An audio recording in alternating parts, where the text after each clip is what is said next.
Mark, let's talk about building a case for support. How do you coach development officers, executive directors, and pastors to build their case for support? Ty- Typically, the framework of a case, consists of things like, history of the organization, how it's founded, and making sure that, if there's a story there, that you're conveying that story. Because, churches, camps, other organizations, they started really for one of two reasons, either to solve a problem or to meet a need. And so, and if this organization or organizations have been around 40, 50, 60 years and they're still meeting that need, you want to be able to tell that story. So that history is important. And the other piece is what I call pride points.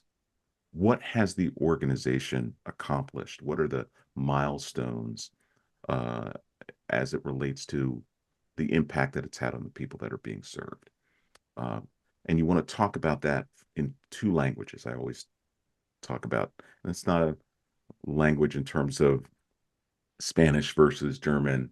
This is head versus heart. So you want to make sure that when you're telling that story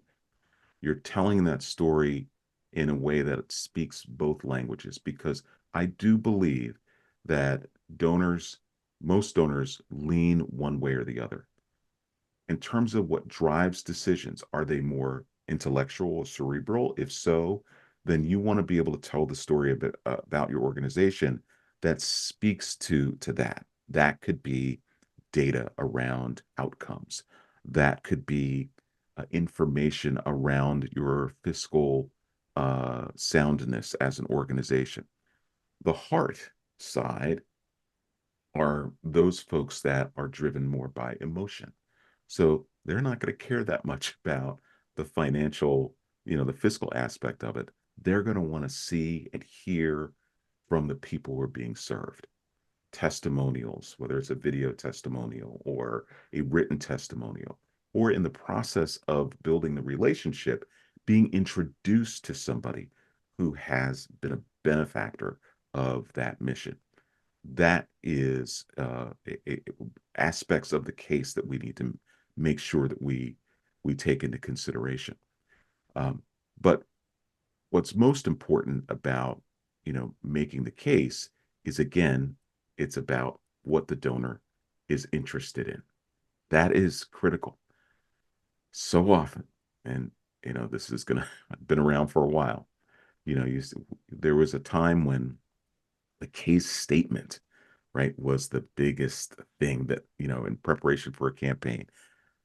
The brochure, the colors, the theme, and then the content in it. And at the end of the day, the case statement was a great leave behind piece. But if we mailed that case statement out to the masses, we would probably have the same response that we'd have on any direct mail piece. And so the case, the document itself, is a companion to you as the relationship manager. It is the thing you leave behind that allows them to refer back. But also, the notes that you're taking should focus on what's important to them. So while you may leave behind a case statement, you may follow up with an email saying, during our conversation, we talked about this, or you asked a question about this. Here's some more information that I want to share with you. Happy to talk to you about this during our next visit, which, if they're working with me, will have already been scheduled. So you would even refer to, the date. We could talk about this when we meet again, next month on the 12th or whatever that may be. And so the case is, it's a very loosely used term in fundraising, and we sometimes we get mired in the document, which is great. It's important to have, but it's what comes with the document, and that's the person who's managing the relationship that is equally, if not more so important than the case itself.